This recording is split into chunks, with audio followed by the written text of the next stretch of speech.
On our way home, we had a spacewalk that lasted over 1 hour. Ken floats out first in the red striped helmet. Then I float outside. Ken's job was to go to the back of the service module to collect 2 large film packs and then to do a biological experiment. My job was to tend his safety line.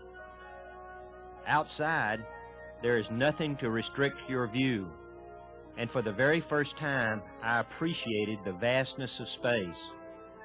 As Ken collects the film, I float back inside.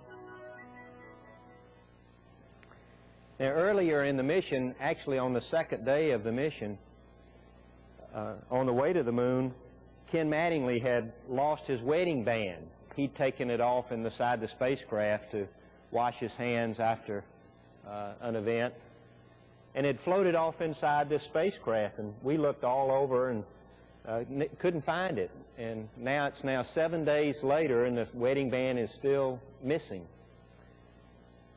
And so when we started this spacewalk, the Earth was off to the right, 180,000 miles away, and I looked up to my left side as I floated out the hatch, and the moon was a huge ball in the sky 50,000 miles away. And then after we retrieved the film, I floated back inside and was inside where this couch is now. It was removed.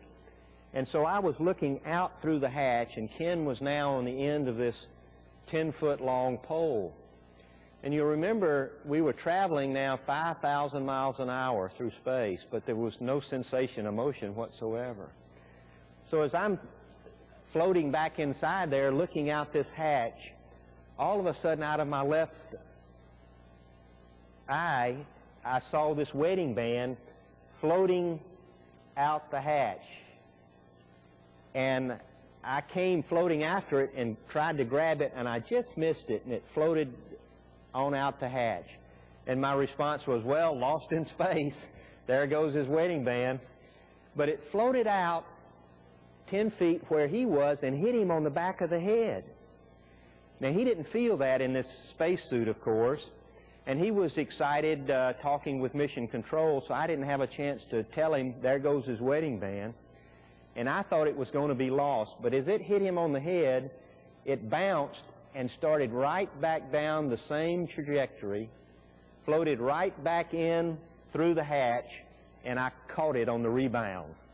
And so we saved his wedding band.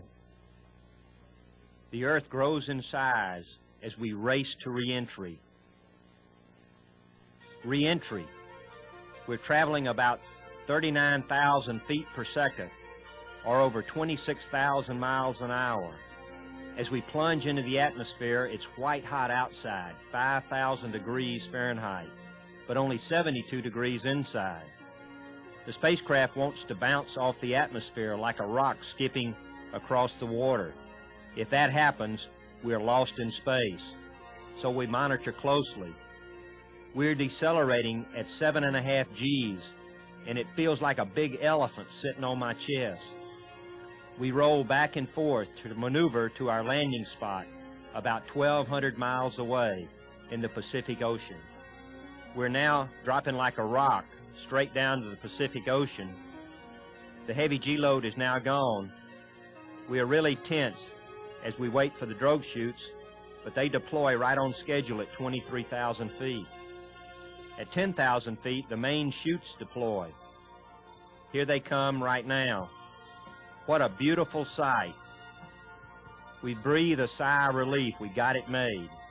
Without those chutes, we hit the water at a great rate of speed, which would spoil your whole day.